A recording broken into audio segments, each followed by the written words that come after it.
suspended. I think it's like.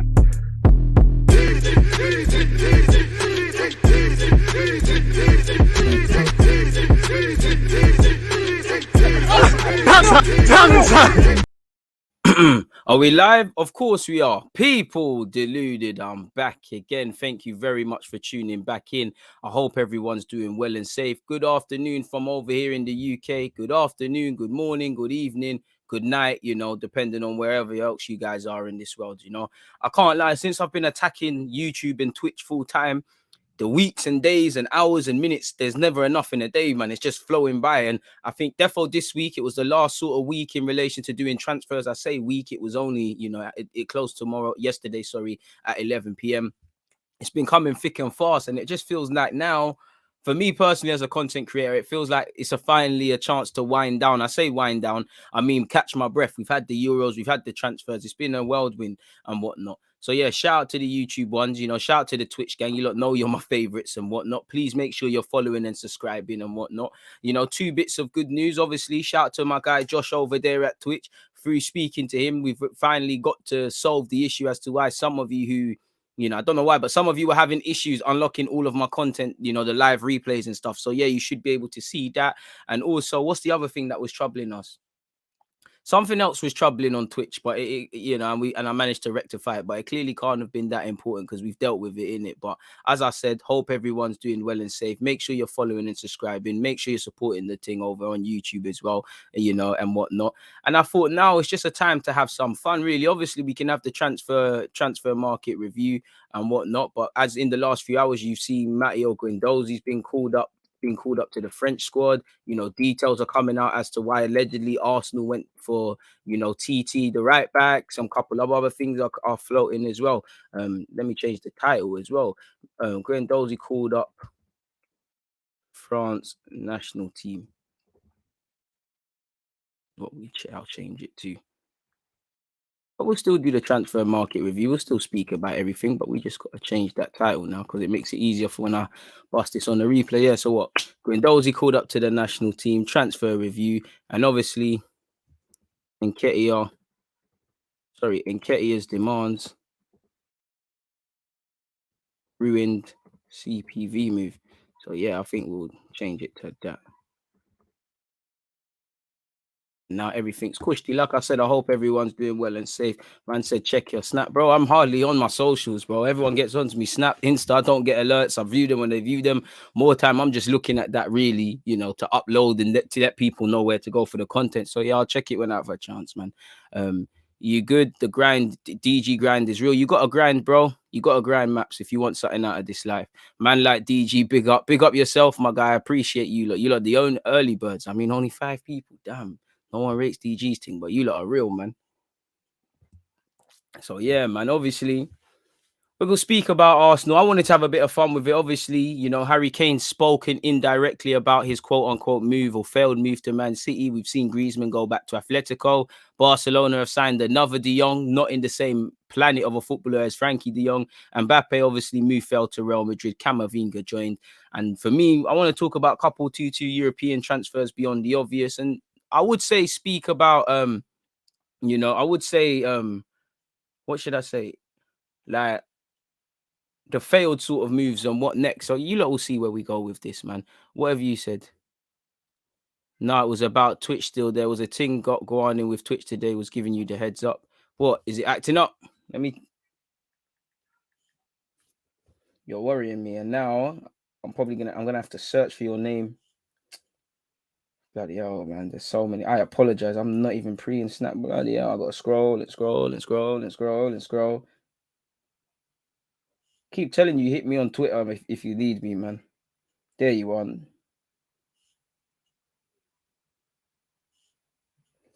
There's supposed to be some blackout streamers taking a stand for abuse against streamers. I think it's something big though. A day off Twitch. What's all that about? One love to anyone, obviously, that's doing stuff like that and that's speaking about, obviously, causes like that. But yeah, I don't know anything about that. Let me type that in on Google, man. I mean, we're too late to turn back. If you want me to lock it off and take part, we'll take part. But yeah, man, that's a bit mad. Let me see. Twitch blackout. I definitely didn't think when I signed up for doing the 3 a.m. to 3 p.m. today that there'd be a Twitch blackout. What's going on here? Oh, rah, blood. There's been hate raids and stuff. Twitch is the wild west. I thought this was a YouTube thing. Unlike YouTube where it's all cool. Shout out to everyone doing the blackout and things. Obviously, unbeknownst to me, didn't know anything about that. So we're too late to turn back in it at this moment. We're gonna have to hold it. But love for the heads up, man. Boy, Arsenal will sign Haaland next season and they'll win the Premier League in FIFA. Fair play. PSG's team is complete now. They have to win the Champions League. Aller PSG. There's always hate raids on Twitch, sadly. What's that? There's bare people popping in doing up N-word and that. That's a mazza still. I thought Twitch was the promised land. I thought, well, you lot so far, you lot are behaving yourselves, but I thought people behaved themselves on Twitch. I thought Twitch was, unlike YouTube. I've only had good things to say about Twitch, but again, now I'm looking at it in a different light, man. It's a bit crazy. Oh, well, away from that, I hope everyone's good, though. Hope everyone's got their health and that. We can still ban them. Yeah, you can rub them out, obviously. I trust in you lot. I think one thing I've been doing on Twitch is getting you lot moderation status early. Big up C, big up Sandro. Nathan, you should be one as well. And if you're not, let me actually check. You should be one. I'm sure I gave you one. No, you're not. You are now, though. So yeah, we've been assembling our team. Any nonsense, they're gonna get the boot very quickly in this world. But yeah, man. Obviously, let's start with some timestamps and whatnot. Should we? You know what? I know this is meant to be talking about all sorts of football, but 1-2 Arsenal news has found its way. So for me personally, let's go with timestamps. Again, my notes are a mess. What are we saying? Why Nketiah's move to CPFC failed? What else is there? Why Arsenal signed TT? Sound like I'm saying TT, innit? Yeah. What do you mean, Sandra? You're not on mod here? You are now. Give me 2 secs. You are now, big man. You should be a mod. Swear, do you know what? You lot are probably thinking I'm a bizhead or something. I just keep screaming I've made people mods and I ain't been making no one a mod. So yeah, let me make you a mod if you're not one already, man. You're one as well, Jason. So yeah, with great power comes great responsibility, man. Bro, man are asking mad questions. Sing, I don't know what any of that is. I don't know what Indica or Sativa is, man. I don't know. Are they footballers? Indica sounds like a winger. Sativa sounds like a centre back. If they're good enough, bring them to Arsenal. I don't know about none of that, bro. I don't know about none of that, man. If someone in the chat is able to help, then fair play. But I don't know about none of that. Basically, someone will send their followers to harass a smaller platform. Niki.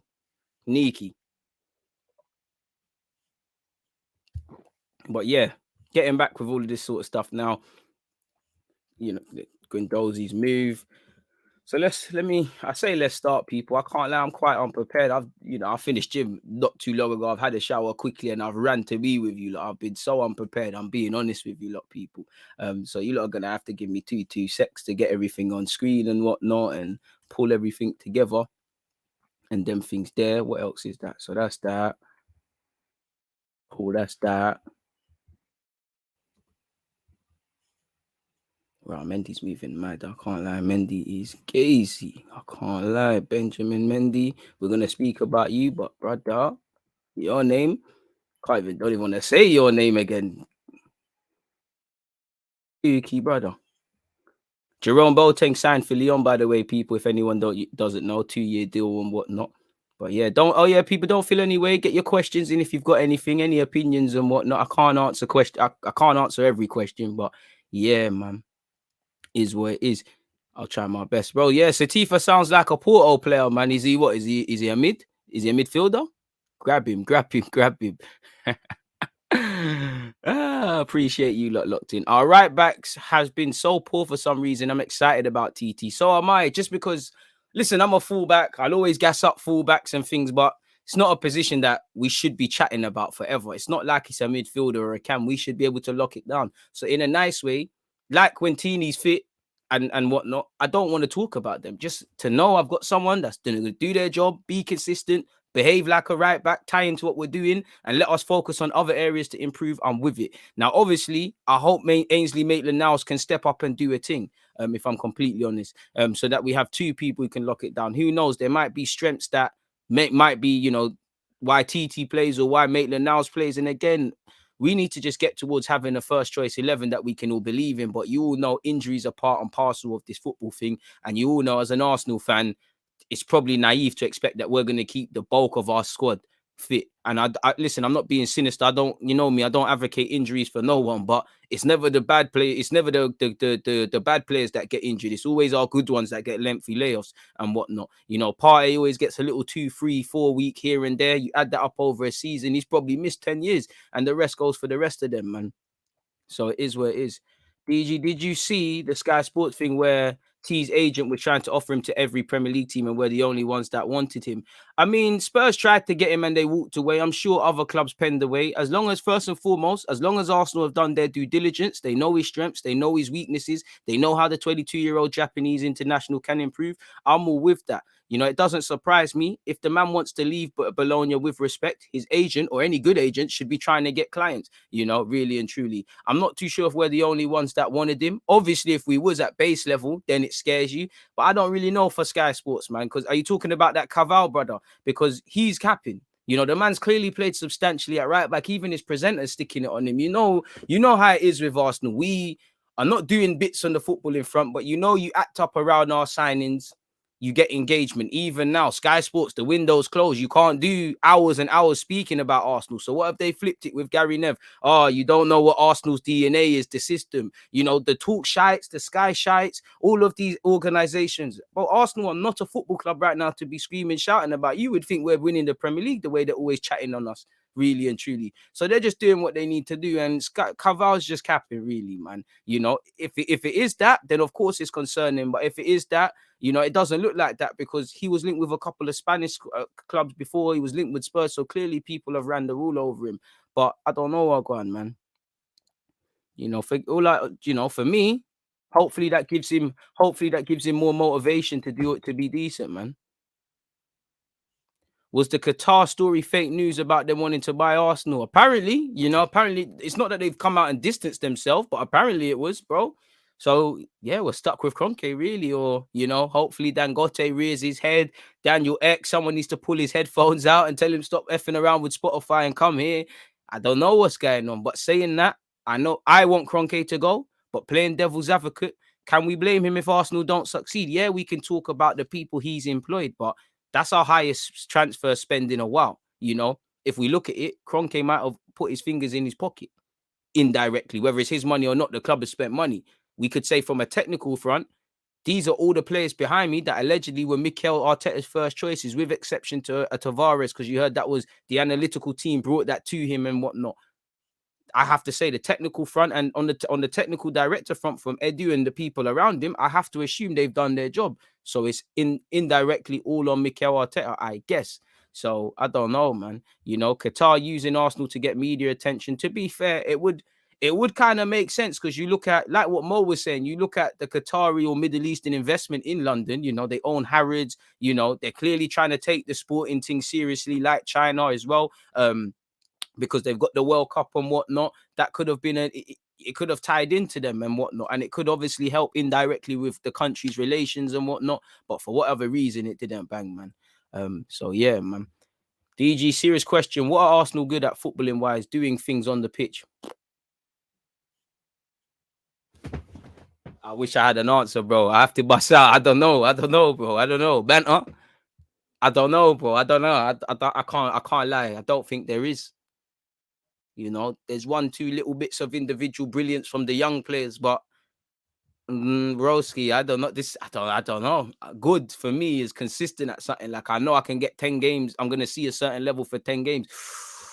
I don't know, bro. I honestly don't have a foggy clue. I really, really, really don't. That scares me though. But I don't know. Did I even alert people on Twitter that I'm live? Let me try that. One sec, folks. View dashboard. Oh, no, that's not what we need. Bro, I'm so fresh when it comes to this Twitch stuff.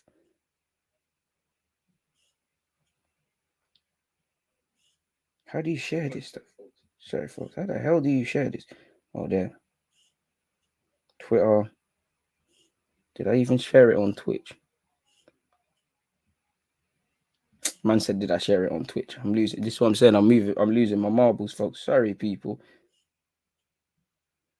And one love to everyone watching this on the replay. Sorry, I need to snap. People deluded. I'm live on Twitch. Swipe. I'm amazing at this too. Who is that sexy brother in the video? Oh, it's me. God damn. Jesus. Anyways, back to this. Being serious now, people. I don't know what Arsenal are good at. I can't sit here and cap to you. I don't know what Arsenal are good at. I don't. I really wish. I wish I had some answers for you. I don't, man. We clearly there's not. I don't know what we're evidently good at, and that's the challenge for Mikel Arteta, man. DG Plus, I heard the same owners cannot own two clubs. You know them, man. There's ways around it. When you got them, you know, when you're basically a country and a state, you know you can get around that. I hear you though. I've heard that as well.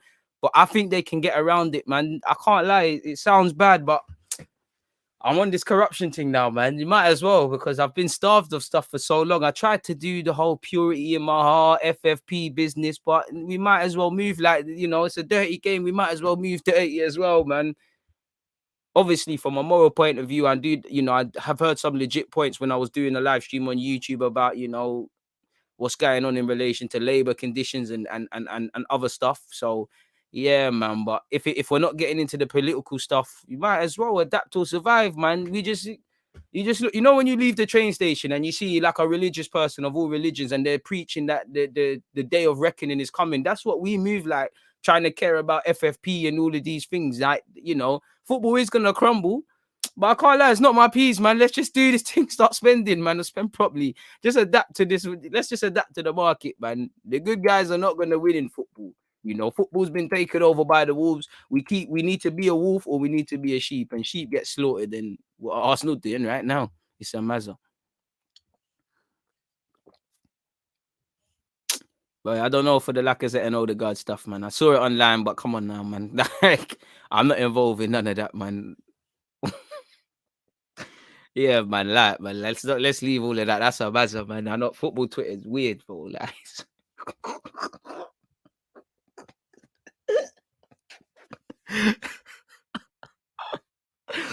Oh, let's leave them man there, man. Like, listen, if you want to go and search that, search it up and do whatever. But yeah, man. Listen, I'm not trying to get none of this cancel business, none of that stuff. Let's just stay with the football, man. Whatever them man did or didn't do, it's up to them, man. Oh man, the internet's crazy, fam.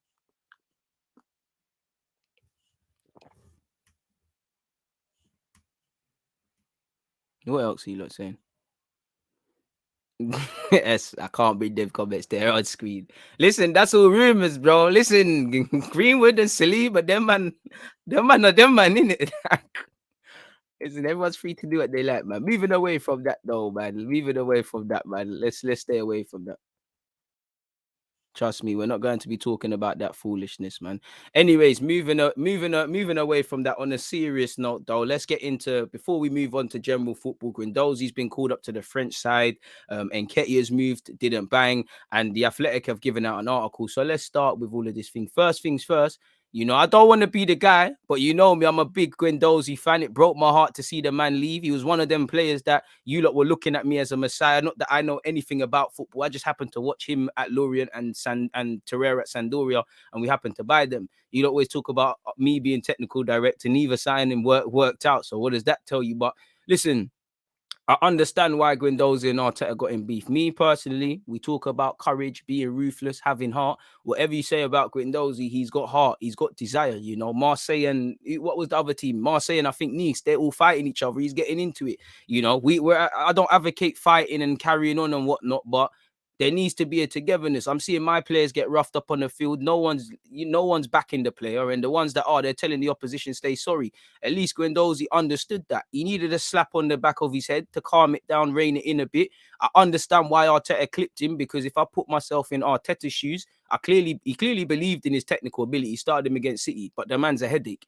If he's a headache on top of all the other headaches at Arsenal, then this ain't no Patrick Vieira to be doing all of that. I would have loved to have kept him. As I keep saying, I think he's going to go off to be a good footballer and develop and all those sort of things. But he's been called up to the French squad again. Now, obviously, let's stop gassing it a bit. He's been called up because there's injuries like last time, but that tells you he's on the radar. Do I think he's going to go to the World Cup? No, but I would love it because I can push my agenda beyond the obvious. Obviously, he's good enough to play for France, one of the most talented teams in the world right now, the current world champions, but he's not good enough. And he's playing in a team in the Europa League, but he's not good enough to play at Arsenal. And if I play devil's advocate further, we haven't signed a pure centre mid beyond Lokonga. So could we have bit the bullet, or Arteta have bit the bullet, saying, yeah, I know you've had beef, you fucked off for a year, pardon my language. I could have done better, you could have done better. Let's see if we can move forward for Arsenal now. Because there's been players who have done worse, really and truly. Like I said, I think it was one of them where it weren't just one incident where they got rid of Guendouzi. I think he was antagonizing. You heard into the buy one as well. Edu stuck it on him and things like that. But good look for Guendouzi. Guendouzi and Rabiot called up to French squad as replacements. Deschamps has called up Guendouzi and Rabiot to replace Kante and Talisio. Kante's clearly not over the knock he received against Liverpool. Apparently, Upamecano's had an injury as well. Right, he's called up Lynette. Oh, man, I'm still calling up Lynette after the Euros. Broski, Lynette, Bear man shouldn't be getting called up. But that's that in relation to Guendouzi. And again, it's a bit unclear what's happening with Guendouzi, because you hear it's an obligation at Marseille, but you also hear that it's an option if certain conditions are hit. Me personally, I would love for him to come back. I would love for him to come back. I don't know. I'm not here to say he can be world class. I don't think he can do that. I just think he could be a competent player for Arsenal.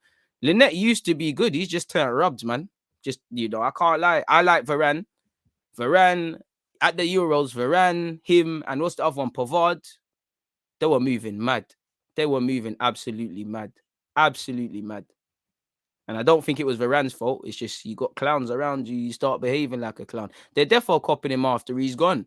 It's just going to be a case of what if. We'll technically make profit on the guy, but the guy's going to turn into a 30, 40 million pound player minimum, really and true. The man's a very cultured midfielder. I love Guendouzi as a footballer. I think he's a baller, absolute baller. I mean, you could have had him, Lokonga. You could have upgraded on Xhaka. You got your Partey there. It's crazy, man. Bro, Varane played good in the last game for you lot. Just for doing the basics, really. There was a couple times your defenders were switching off. He saved you lot's bacon. I think him and Maguire is going to be a good partnership, but you lot's midfield is going to kill them. Like you saw, Fred is standing exactly right next to Pogba. Pogba can't build alone. And like you see, when your better players are deeper, it's a myth.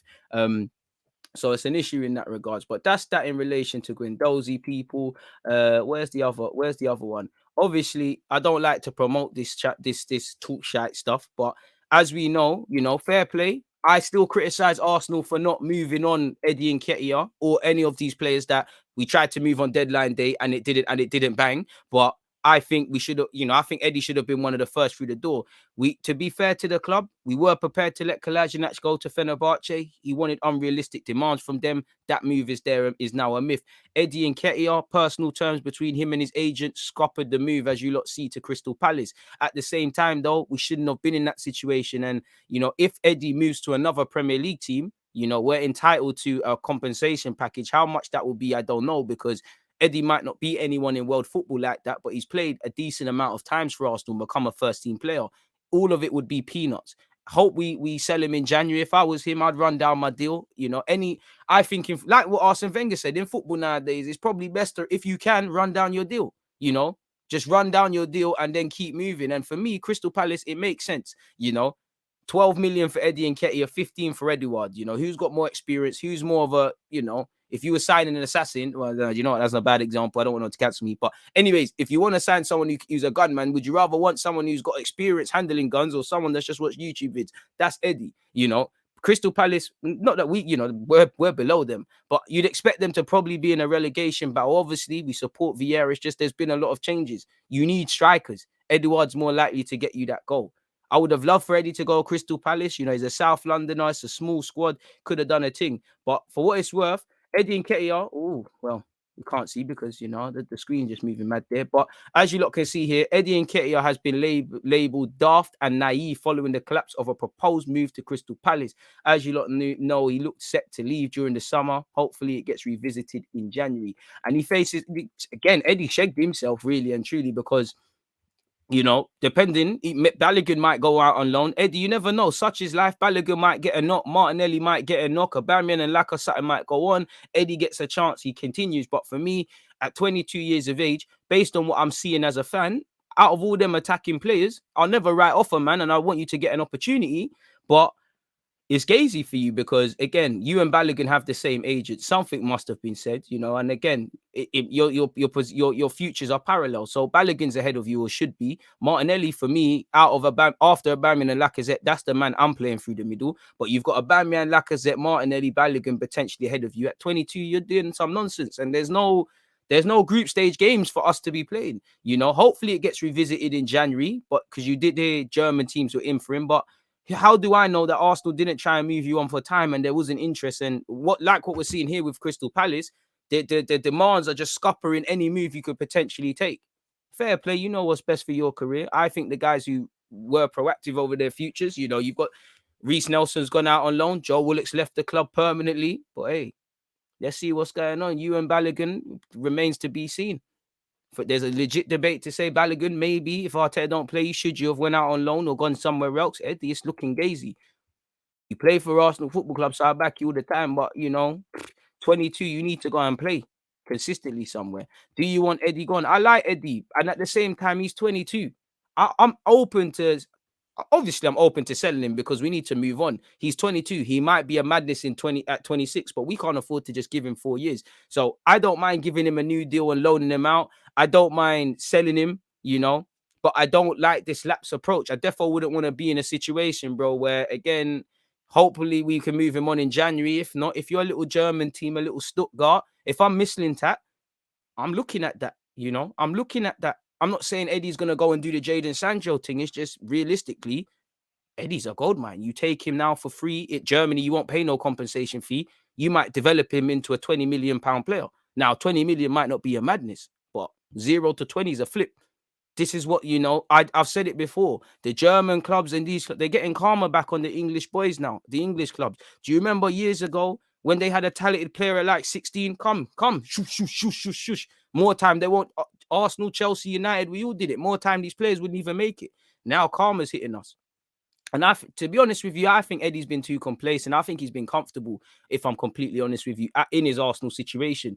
You know, I spoke to someone who was once an Arsenal youth player, and he told me that he was speaking with his other Arsenal youth players, and he said that, you know, sometimes he looks at it and he thinks these young players that nowadays, like the standards dropped. He said if some of our boys from our time got the opportunities now, they would do a lot.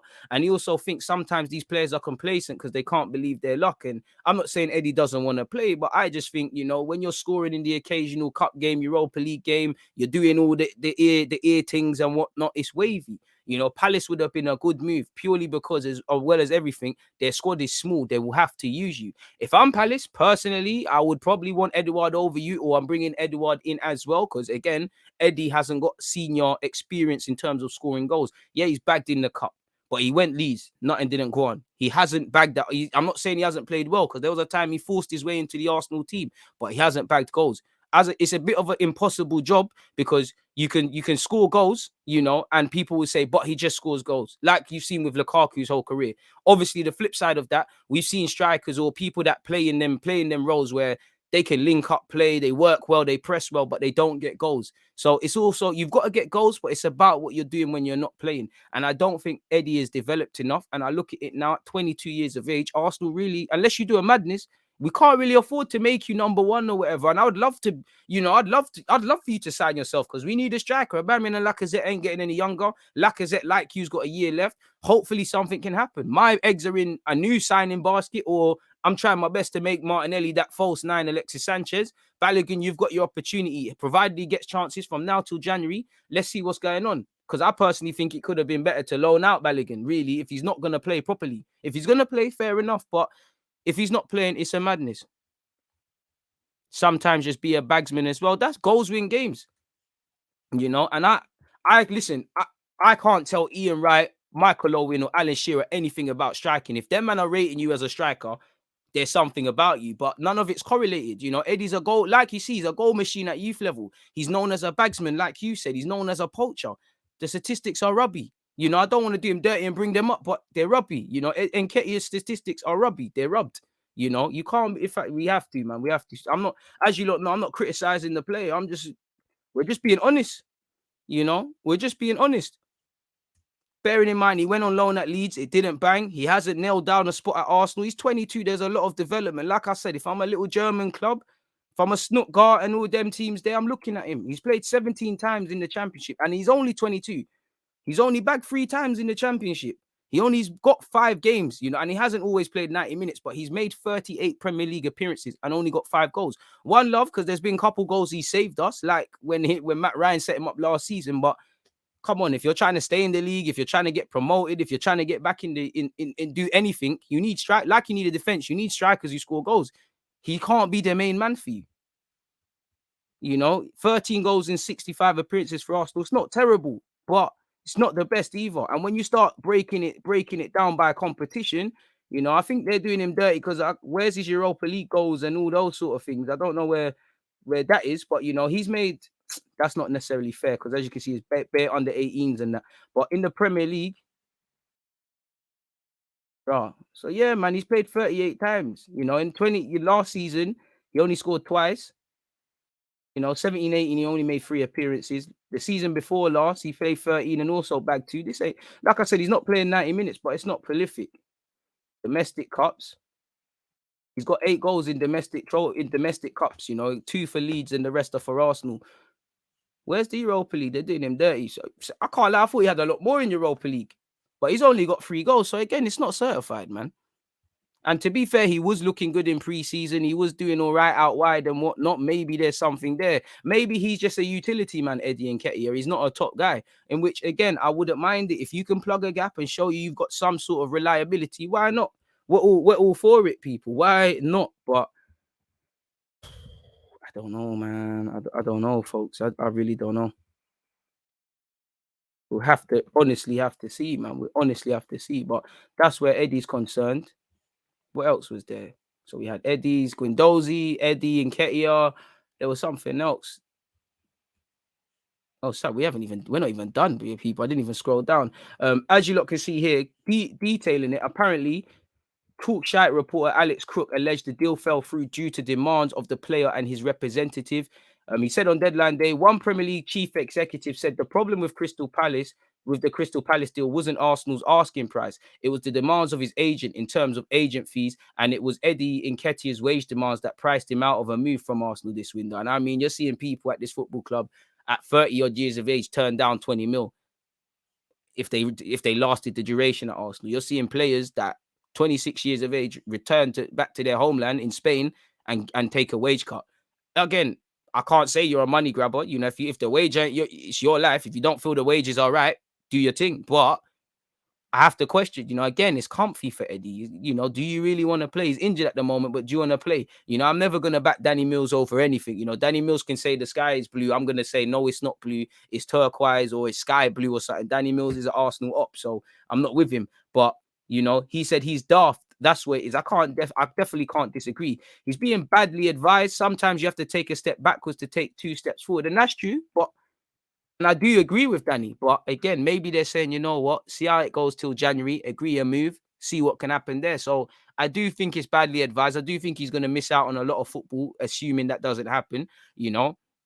But it could be wise to run down this deal. And also, I don't know what Arteta thinks because Arteta is a big fan of his. If you train well, you get an opportunity. I feel under Arteta. Whether that's right is another thing, people.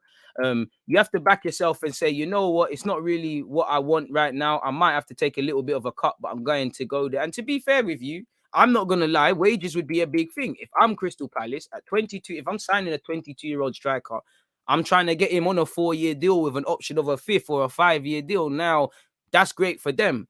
And if Eddie scores goals, there'll be a new one. But again, the base salary, and let's be real, it probably would take a cut in comparison to what he's on at Arsenal. So fair play. I think it would have been good because they've got a small squad, if I'm honest with you. And to be honest, it says it. Your agent's either not a good agent or you didn't really want to leave, because at 22 years of age, you need to do what you can to be a significantly better footballer than you was the year before. But I don't know if that's what he's trying to do, people. Off topic, Arsenal now have the sixth most expensive assembled squad in the world. My word. City's first, you've got Man United second, you've got PSG third, you've got Chelsea fourth, you've got Liverpool fifth, and then you've got Arsenal. Our squad costs more money than both Madrid clubs, Juventus and Barca. Now, obviously, there's the extreme English tax, but that also could highlight incompetence, because when you look at that, we're the only team not in Europe. I was going to say Champions League, but you look at that, we're actually the only team not in Europe. The Manchester clubs are in Europe. Juventus are in Europe. Barca, all the Spanish clubs out of that list are in Europe. Boy, in a dog. Boy. That's all I can say. That's a serious mad one, people. I can't sit here and cap to you lot. I can't lie. Obviously, with that being said, I think The Athletic had an article. Don't forget to hit the follow button and subscribe. Subscribe if you don't want them ads there. Let me look at The Athletic's article, people. Let me look at The Athletic's article in relation to Arsenal.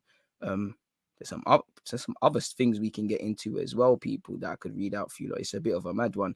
But in relation to TT, the new defender we've signed, why Arsenal track defender who will fit into a asymmetrical system? Again, less of the posh words, more of the playing good. I hear it. He'll go narrow wide. The left hand side is wide and whatnot. But allegedly, when Arsenal's recruitment department submitted, here comes the propaganda. When Arsenal's recruitment department submitted their list of potential targets for the summer transfer window, 22-year-old, pardon me, Tomiyasu, I can't say his name, but TT, apologies, was among them. Although they still began to develop rapidly on the eve of deadline day, Arsenal's representatives first made an initial expression of interest to Bologna around 8 weeks ago. And we heard that. That's consistent with what we've heard. When it came to the right back, Arsenal had targeted a very specific profile. Yeah, so it was this guy or nothing is what you're going to see. We all know they sign a man and then the Athletic come out with so many things, man. But moving on, they have not been looking for a right-footed Kieran Tierney, a player intent on regularly bombing on and arriving in the final third. Arsenal were linked publicly with moves for Lamptey and Max Aarons. Internally, however, there were concerns over their height and ability in the air. To be fair enough, but I mean, that's not really consistent when you look at some of the recruitment.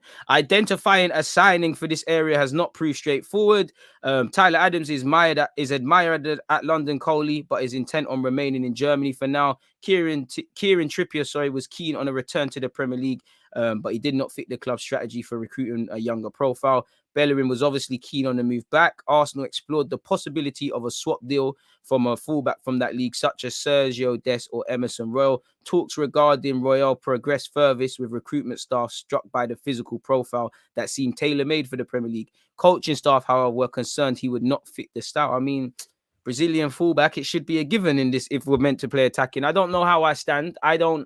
I hear what you might be trying to do with the narrow fullback thing, with what Cancelo's got at City. I'd rather try and have something along the lines of Liverpool's fullbacks, where you've got Trent and Robertson. Obviously, moderation, there's time for it, but they're both attacking. They're both causing problems. If anything, really, Trent is probably more narrow than anything. He's not bombing down the right-hand side as such. He comes inside quite a lot. Obviously, Robertson's more out and out. So as much as I'm saying that, is that really true? But moving forward, people, Arsenal have been looking for a fullback who can tuck into central areas in possession, enabling Arsenal to build up in a back three if so desired. And again, I wanted a right back regardless, but I have to be the guy. Ainsley Maitland-Niles fancies himself as a midfielder. He accepts playing right back. Obviously, if you're saying narrow into central areas, shouldn't he be someone we can work with, whether he's a number two or a first choice? I'm just throwing it out there and being devil's advocate. But it is what it is, people. To build up in a back three if so desired. They're also seeking someone who can combine with and cover for Ben White, a partner for the 50 million signing on that right flank. So someone who can fill in that centre half. So for me, that should mean moving on Marie. Then, if you've got TT who can play as a centre half, Ben White, Rob Holding, Gabriel, you should have Saliba next year. That's your 5, you know. So that probably means Holding. Well, I don't know if I said Holding, but Holding, Chambers. These guys, they might not be game time there. Fair enough. Apparently, he's seen as the ideal kind of hybrid player. Again, so you've got the player, but the player is only as good as the coaching. Suddenly, if he looks like a square peg in a round hole, it's an issue. He has predominantly played at right back and centre half and has also fitted in as a right wing back. Bologna's asymmetrical style emulates Arsenal in that the team defends in a back 4 but shifts to a 3 in possession. At 6'2", T has the height and aerial presence Arteta was looking for. He is also relatively 2-footed, meaning that if he is pressed, he's able to turn and pass with his left foot. So again, if he's comfortable in possession, I like that. If he's competent in a fullback role, I like that. So it is what it is in that regards, people. So it sounds positive, you know, but again, you're only as good as the system. For most of the summer, it was assumed that he would end up at Tottenham, who tracked him intensely from the outset of the transfer window. However, the performances of Tanganga have assured the need for a defensive right back, and they've obviously opted for Royal. And the path was cleared for Emerson Royal, and the path was cleared for Arsenal to swoop in. Arsenal's start to the season had convinced Arteta and technical director Edu that adding a right back was of paramount importance. So again, like I said, these athletic reporters, you know, they're obviously going to make the club looking good. Like, actually, we was proactive. We was looking at this guy for 8 weeks. We saw the start of the season. Edu and Arteta weren't happy. I get that. They shouldn't have been happy last season. So we've got to be careful as to certain articles when they're reporting. You know, let's be honest. The club scratches the Athletics back. Athletic scratches their back. We make you lot look good. You lot give us quote unquote on exclusives. These are little things that happen, people. It is what it is, people. You know, Arsenal had paid an initial fee of 16 million with potential bonuses to follow, and the player has signed a 4-year deal with an extension of a 5th at 22. Cool, we've got him tied down for a significant years. In competing for the right back spot, the Japan international joins Callum Chambers, Cedric and Ainsley Maitland-Niles, the latter of whom was retained after Everton failed to substantially improve Monday's offer to take the player on loan. Given Arsenal's struggles to solve the right back problem, T is surely in pole position when Arsenal host Norwich in their next Premier League game. I don't know how long he will get to train with the boys, so I don't know. Apparently, I'm not going to read it out, but it's speaking about his homeland and, you know, his upbringing and things like that. It also said he didn't always want to be a professional footballer. T had dreams of being a swimmer, so hopefully he's got enough stamina up and down that flank. While running on a treadmill at his grandmother's house, he slipped and injured his jaw. The stitching meant he couldn't swim for some time, so he tried football instead. Bloody hell. His talent quickly became evident. Barcelona ran a football school in his hometown, and T was recommended to them. He trained there twice a week, working with Spanish coach Ivan Placanto. Defensively, he was very good in the air, managing space and making good interceptions. He mainly played at centre-back, but we also let him try out at full-back. We have a philosophy at Barca that emphasizes the involvement of the flanks in attack, and he had those qualities. Age 11, he traveled to Barcelona for a training camp. It was an eye-opening experience. In one friendly, his Japanese team were beaten 10-1 by the Atletico Madrid equivalents. Nevertheless, T showed enough promise to suggest he might have a future in Europe. It went on to say, I recommended 3 players to Barca in 3 years, one of whom was Take. Says Percanto. Unfortunately, it was prohibitively difficult to obtain a visa for the schoolboy, so the idea was dropped. Instead, he joined the local team age 12. He was playing by age 12. He was playing with the under 15s. He's regularly playing on an age up and things like that. Apparently, at a time, he was being compared to Busquets. So for me, seeing is believing. I've told you, look, from what I've seen, I think he's steady on the ball. I think he's good 1v1. I think he's a defender that likes to defend, and clearly he's cultured in possession. And from what we're hearing, it's another man that fits Arteta's system to a T. So I should see something. And I should see not only how he flourishes defensively and ties in with the defensive unit, but also how he links up with Saka or Pepe or whoever the hell is up there. So yeah, quite a good story. By the age of 18, he was firmly established in the senior 11 as a centre-back. That would be considered a considerable feat in any nation, but especially in Japan, where players tend to remain in education longer before graduating to men's football. Nevertheless, he needed a club in Europe prepared to take a chance. You know, he went to Belgium, age 19. You know, is what is. He was the first Japanese player to arrive at such, people. So he can, you know, in terms of communication, he can speak English. You can see here, we taught him English. It's easier to speak English and it's helpful as an international language and helpful if you make a transfer. And like we spoke about prior, you know, I do think it is a luxury of, I assume, people from America, but people in the UK as well, to have English as the mother tongue. And a lot of us are family members of immigrants or people with accents and whatnot. So we understand. I think people in life or in Britain, they really underestimate you to be an economic migrant to move country, you kind of need to speak English. And footballers are no different. They are economic migrants, and he's doing that. So obviously, in theory, Ramsdale can obviously speak English. Leno can obviously speak English. Tierney can obviously speak English. Hopefully Gabriel is progressing in that. If my man can speak English, so then it makes it easier to communicate. Although football is a universal language, I would love all these men to speak Spanish with each other and baffle the opponents and all of that stuff. But the fact that he can speak English is a positive as well, people, and it should make his adapting to the team and fitting in good, because he's 22. We need him to gel, but it should make life easier for him off the field. Now, he's been in Europe and things like that, in Italy, so he should be cool. But we've been here with Torreira, so because he can speak the language, maybe he's cooler here, sort of thing, is what I'm getting at, people. Moving away from that. Yeah, he speaks English. At first, it was difficult for the Japanese guys, but it was T who made the most progress. That's typical. Moving on out of quotation marks, apparently he has clearly kept up with his language studies. Shortly after signing for Arsenal, he posted obviously a message speaking very competent English, and it's got nothing to do with it. But you remember Varane, how he spoke in the post-match for United as well. I think people really underestimate the intelligence of these footballers, and just learning other languages and whatnot. Apparently, T's adaptation revealed a dogged, unflinching approach to his chosen path. Speak to seemingly anyone who has worked with him, and they will reflect on his humility and intent to improve.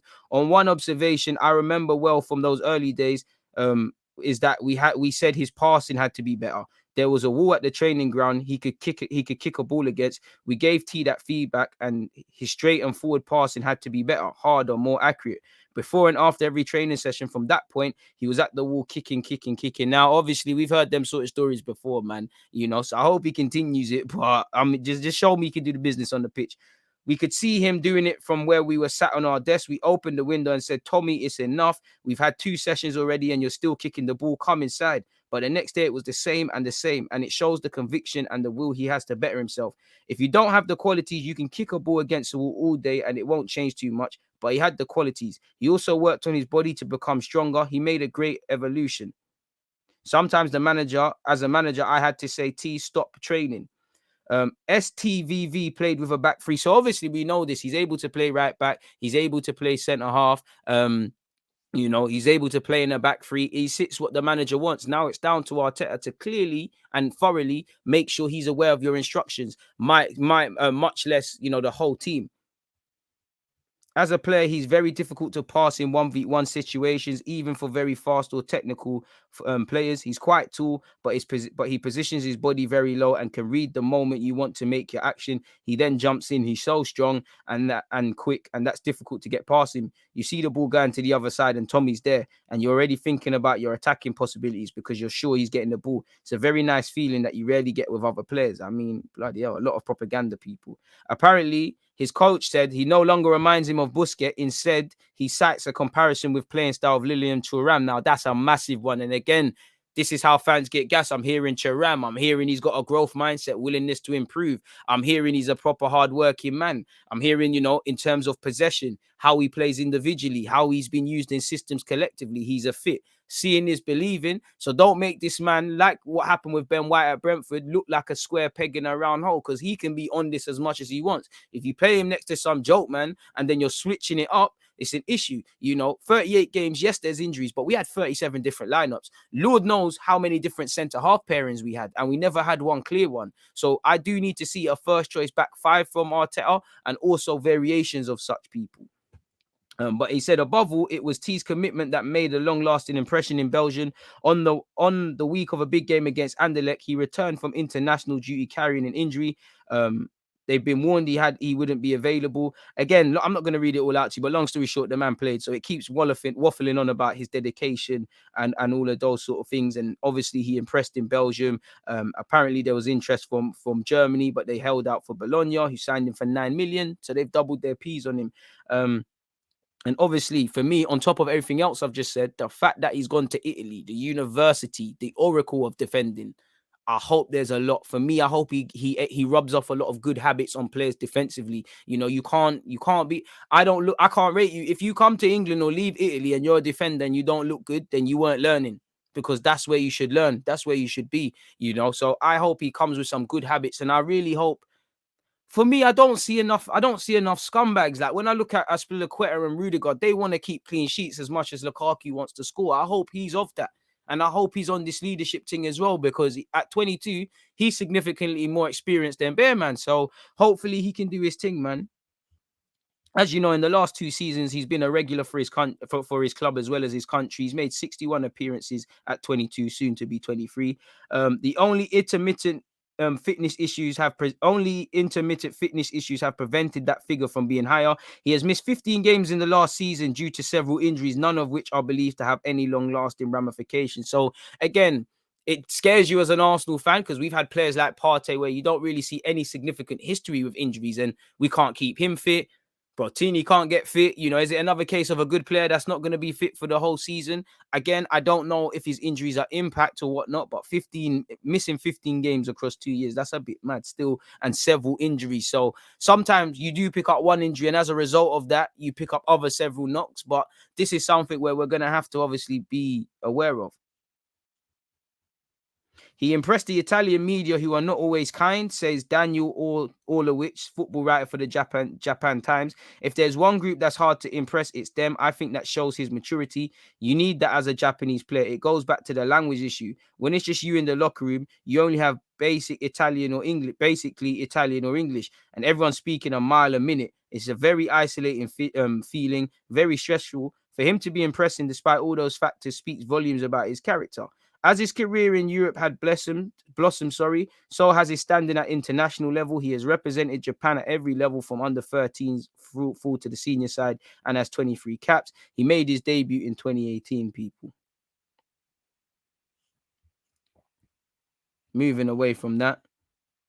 Centre back is his customary position with the national team. Generally, the best Japanese players have been attacking midfielders and fullbacks. There have not been an abundance of great centre backs. Only really Maya Yoshida has been able to cut at the top level in Europe. Tommy has been at that level since he was about 19, with the composure, confidence, stature, and reading of the game that you hadn't seen from a Japanese player that young in that position. So him and Yoshida have formed a very solid partnership, this article says, people. The elder defender has also proved an invaluable advisor to Yoshida, to T. Yoshida, who had played in England with Sampdoria and with Southampton and is now at Sampdoria, apparently gave him some advice. And obviously, he's the second Japanese player to join Arsenal this summer as well. So hopefully there's something in that regards. What's else going on here? Apparently, it created a lot of buzz in Japan that he was signing for Arsenal.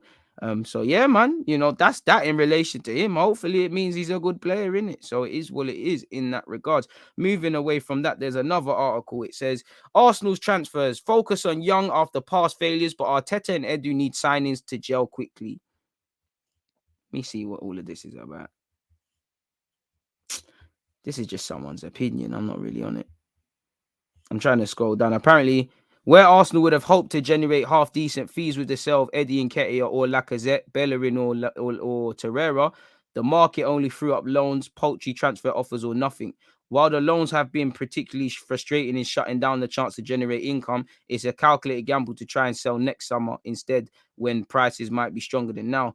Arsenal have been poor sellers for a while now. Joe Willock was the main sell this summer, echoing that of Martinez a year before. He was one of the few players to invite inquiries of anything like the feeder club would be willing to take. Elsewhere, a premature ending to the Willian mistake was a relief. Another loan exit for Saliba has confused observers, forced to witness Arsenal defending. Not being able to muster up fees for Bellerin, Torreira, or Guendouzi is a reflection of how much they are still paying the price for previous deals that have not worked out. Owner KSA has elected to back the people entrusted to take charge of this critical period. Arteta and Edu, the wisdom of giving money to two men who are relatively inexperienced in terms of Premier League recruitment remains to be seen. Results and performances will determine whether that outlay has been used the best. The burning question remains, which will be answered. What would you or more prominently someone else higher qualified do with 150 million to help. So let's see what's going on in that. But that's where Arsenal's finished, people, if I'm completely honest with you. So that was a long read, weren't it, really? So yeah, that's the Arsenal stuff out of the way.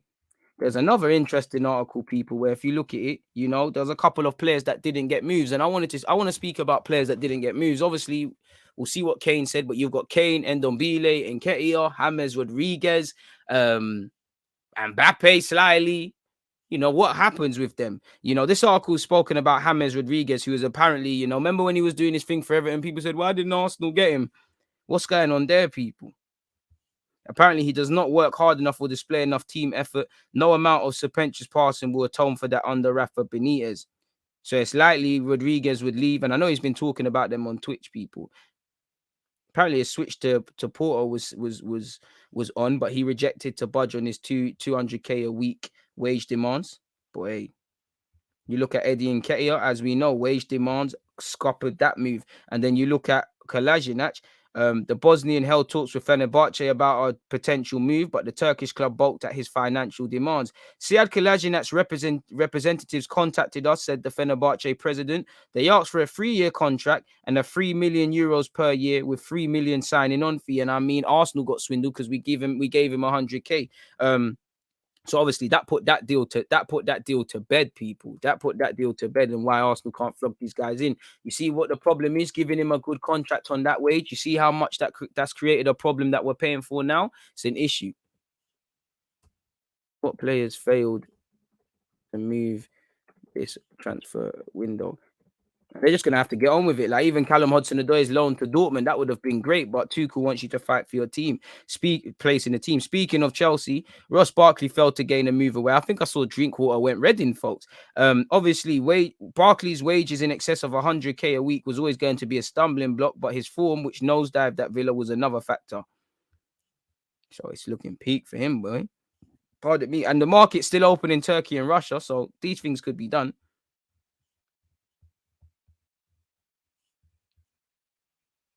These things could be done. I wonder what happens. Let's look at Harry Kane. Where's Harry Kane's story? Harry Kane kills me, man. Harry Kane kills. Obviously, Mbappe didn't get his move either. Again, PSG are fucking about, pardon my language, because you rejected 180 million for a player that could talk for free in January.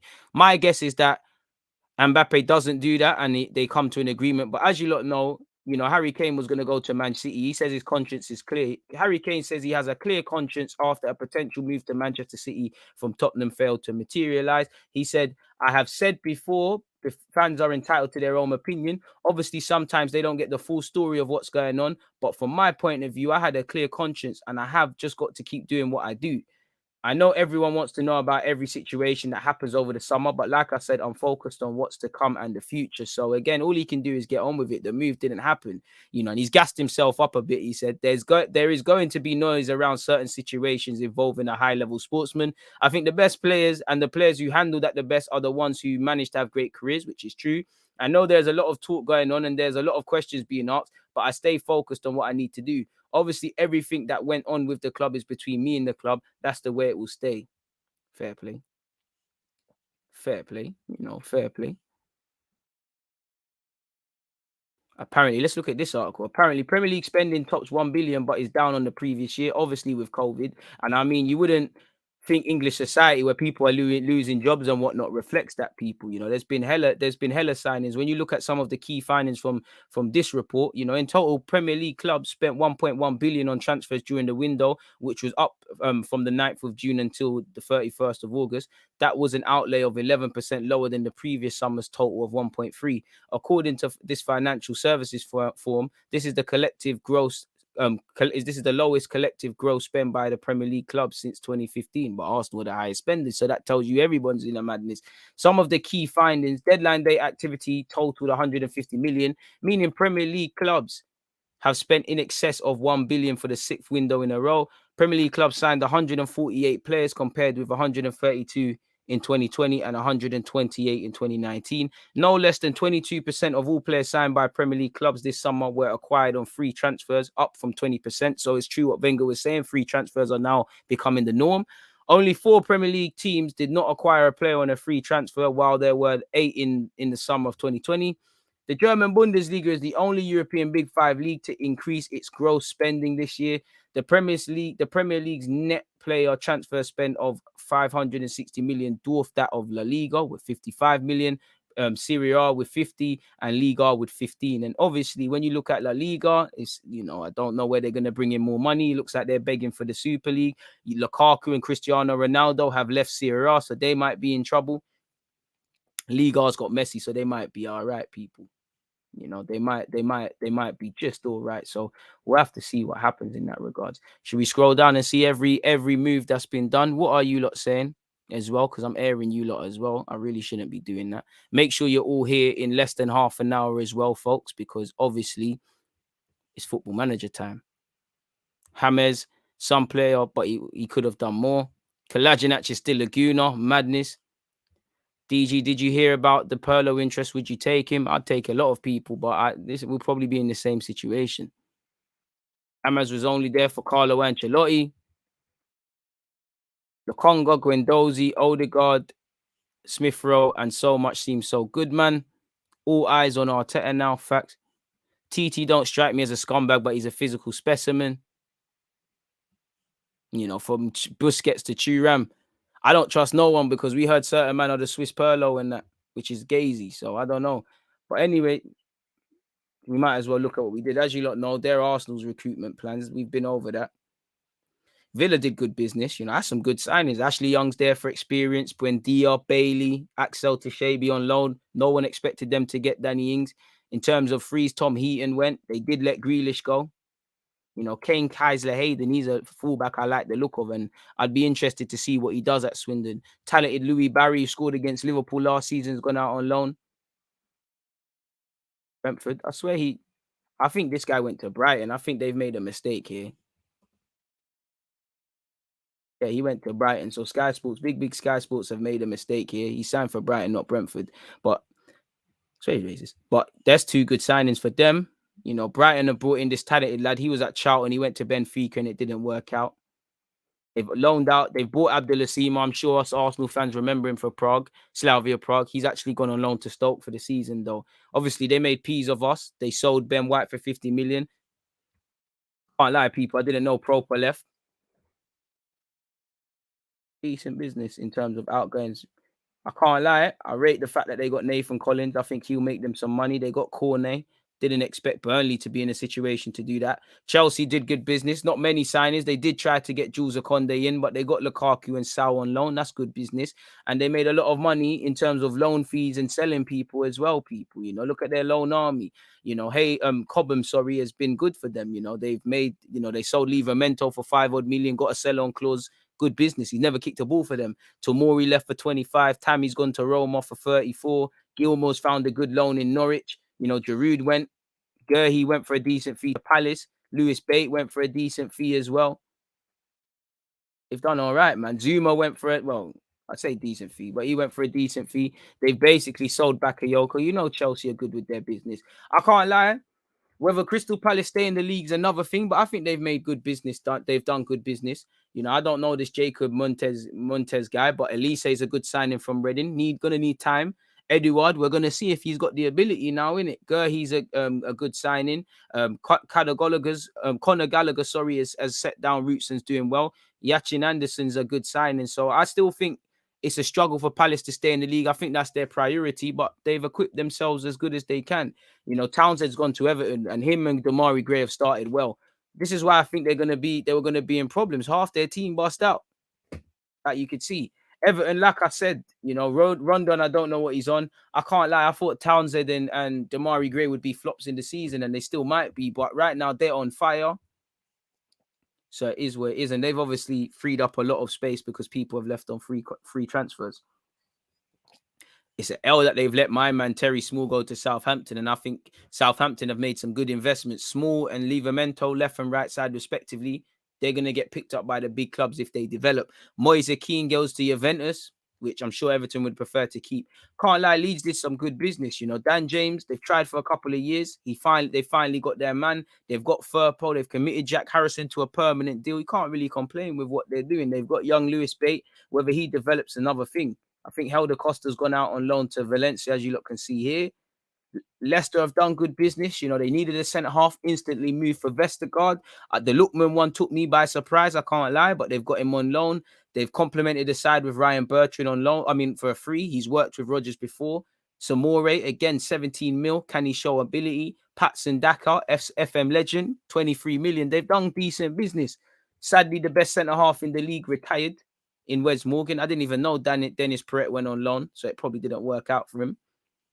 Liverpool, I can't lie, I thought Liverpool would have done a lot more business, but they didn't. I definitely would have thought they would have brought in a midfielder, but Canute is a good signing. He's probably going to have to wait because Van Dijk's the top dog. Matip has started well and probably just overall adaptation. So his chance will come, but a bit underwhelming. Like Liverpool, I think City's business is underwhelming as much as you can say that. The fact is I'm looking at the ins and Grealish is a bad boy signing. Scott Carson stays for homegrown, but they haven't brought in a striker. And like you saw in the Europa League, 9 times out of 10, they're not going to need a striker. But that one time they do, there's issues. I mean, United, they've instantly became title contenders. Whether they are the favourites is another thing, but they have to challenge for it. Tom Heaton's coming for homegrown purposes. Jadon Sancho's a bad boy footballer. They got Varane, and such is life. No disrespect to either of them, but it's almost like you forget they've signed for United because they've signed the big dog Ronaldo. Now you can't sign Ronaldo and not expect to challenge. Well, you need to challenge for trophies. What the hell is Ronaldo going to sign for? And they're only paying 12.9 million. Yeah, they're probably paying a shitload in image rights and whatever, but United, they can do this thing. And obviously, it's Cristiano Ronaldo. And even though I'm not a United fan, that thing he posted, and at the end, PS, this is for you, Ferguson. Like, someone needs to stop cutting onions. In terms of outgoing is standard. I mean, to get 25, a fee rising to 30 for Dan James is a madness, and that's probably the best business they've done. Brandon Williams finally goes out on loan. They've held on to the lot. Newcastle, feels like I'm watching the movie. They've signed Santiago Munez and they've brought in Joe Willock. So if I'm a Newcastle fan, you probably want to see a lot more. Norwich have signed some decent players. That's a good young player from Southampton. From Southend, sorry. Black dude. Josh Sargent, he's decent. They've brought in a couple of loan signings. I don't really rate Kabak, but it's a good signing for them. Rasika's a bad boy footballer. This brother, I can't say his name, but didn't he play against Liverpool, the left back? He probably is a good signing. Rasika's a baller, like I said. Billy Gilmore on loan, it feels like a perfect fit for him to express his talents. Whether it's enough to stay in the league is another thing. I haven't seen too much of this Lyco guy, but if it's the Brazilian one, I remember him from the Toulon. He is committed. He defends with his heart on his sleeve, but he's a bit, again, Southampton, I don't know if you're going to struggle to score goals because you've made some good signings, Livramento, very good signing, started well. You've got a Chelsea loanee. Can he show something? Terry Small, signed him for Everton. Can he show something? You signed 2 left backs in them two. You signed a centre half from Chelsea. Again, if it hits, these guys can be part of the team long term or sold on for peas. Make sure you're remaining on Twitch, people. After this, we're going on to Football Manager. In terms of outgoings, you expect a lot of this. I didn't see the Danny Ings one come in, and they actually did well to hold on to James Ward-Prowse. Spurs, I'm upset that they signed Sarr. I'm going to have to agenda him. Emerson Royal seems to be a good fit. Brian Gill's a good signing. They've signed a keeper and they've brought in Romero, so they're decent fees. I'm sure they would have loved to have done a lot more, but they've done what they could. As you lot saw last night, Cameron Carter-Vickers went out on loan and Aurier's gone. And my guy, who's a Spurs fan, he's just happy the fact that they've moved on Sissoko. It's been 2 Spurs players in for Watford. Danny Rose has signed on a free transfer. They've signed some good players, mainly a couple of young ones. They brought in Josh King. I don't think these are guys that are going to help them stay in the league, but fair play. Jerome Sinclair, terrible career you've had. Man left West Brom to go Liverpool. Couldn't play at Liverpool, so signed for Watford where players are struggling. Armstrong Okafor left Arsenal to join Celtic, returns back home. Again, don't know too. This is a young player. They did sign Kyle, Vlasic, and Areola. Centre mid, a cam sort of guy, and a goalkeeper. And they've let Felipe Anderson go. And West Ham have started well. Not gonna lie, not really knowing too much of what Wolves are doing, but they brought in Tranquil. That keeper, Sarr, based on the last game against United, I think he's going to be shaky because he basically, it's the Greenwood's not really, but he's let Greenwood's goal in, if I'm honest with you. So that's the transfer things done. If I go over here quickly, people, and I'd say, obviously Griezmann's gone back to Atletico. That's absolutely ridiculous. Again, they've pulled a blinder. They've got him back for 2-year loan spell, like 30 million. Obviously Mbappe's move failed in terms of going to Real Madrid. We'll revisit that one. We've already talking about Kane and that move. How De Jong plays for Barcelona, I don't know. Away from that, folks, if I just look at a couple of other stuff, like I said, for me, the biggest failed ones would be Dani Almo was linked with a return back to Barca. Mbappe was linked with Real Madrid. For me, Xhaka to Roma, because I think I would have been a bit more optimistic this season. Ndombele wanted to leave Spurs. Like Kane, he's having to sit there. Lewandowski, we heard little rumblings. He was on something. Callum Hudson-Odoi liked the lot to Dortmund, didn't bang. Man City got shagged for Ronaldo like Kane. How'd you get done dirty? Ronaldo trolled the whole world and trolled you lot and, got one back. And it just makes you it just makes you think what happens next. Away from England, again, Pogba hasn't moved. He's still a free agent. Is he going to stay? Ndombele and Kane, we're happy to see what happens. Barkley, you might as well just go on Love Island, bro. In terms of who I think had the best window out of all the clubs, I think PSG. They've signed Nuno Mendes. They've got Lionel Messi. They've got Donnarumma. They've signed Ramos. I'm probably missing out a couple players. Ronaldo to Man United's up there for me just because of what it symbolizes. And I feel, if nothing worse, other players would want to come to United just because Ronaldo's there. So if Ronaldo don't bang, they might sign a couple 20-year-olds so that in 2-3 years when Ronaldo's done and Ollie's gone and they're still a mess, guys might stand up. And I think it will change the mentality of the club. One man can't do that, but I think Ronaldo's a big signing. Camavinga to Real Madrid, it looked like he would probably run that deal down and be a free transfer, but he's joined on basically a 6-year deal. If they're really going to grab Aouar, Mbappe, Haaland to go with their Brazilian youths they've already got, it's crazy. Cannot say his name, but I believe, and I can't really back this up, I think it had to run signed for Juventus and he's gone on loan to Sampdoria. If that has happened, there's a lot he needs to improve, but he's a good little player. Yeah, he has gone, and he's still only 19. He's been on the scene for a minute, and he's had 1-2 injuries. He said himself, I want to win many games and play good football and show everyone who Mohamed is. I hope it won't take long before I show the fans what I'm capable of. And that's a big move. And he signed for pennies, really. 5.5 million euros. I don't know when his deal was running out, but he's a baller. Like he said here, I'm a technical footballer with a good shot. I have good pace with the ball at my feet. I have visions. I see things quickly. My target, I will do everything for the fans in this shirt.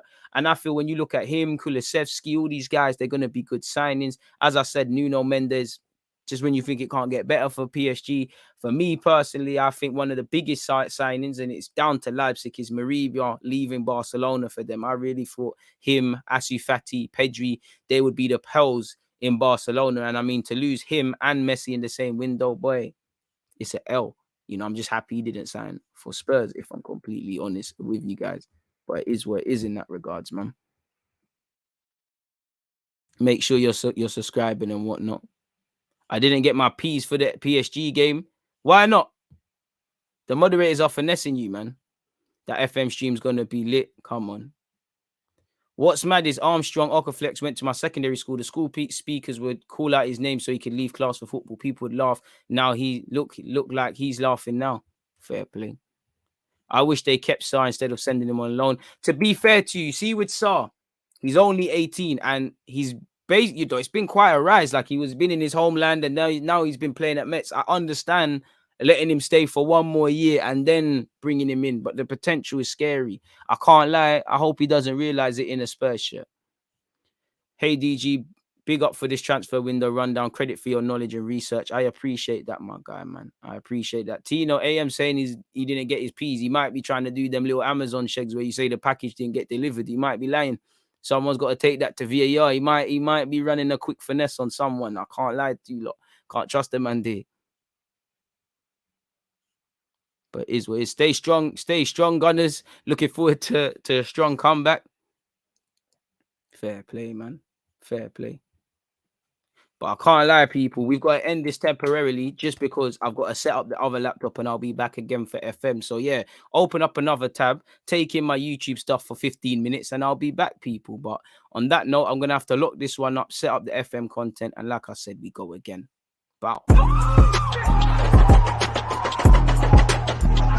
There's always just that active red line defending. I think it's like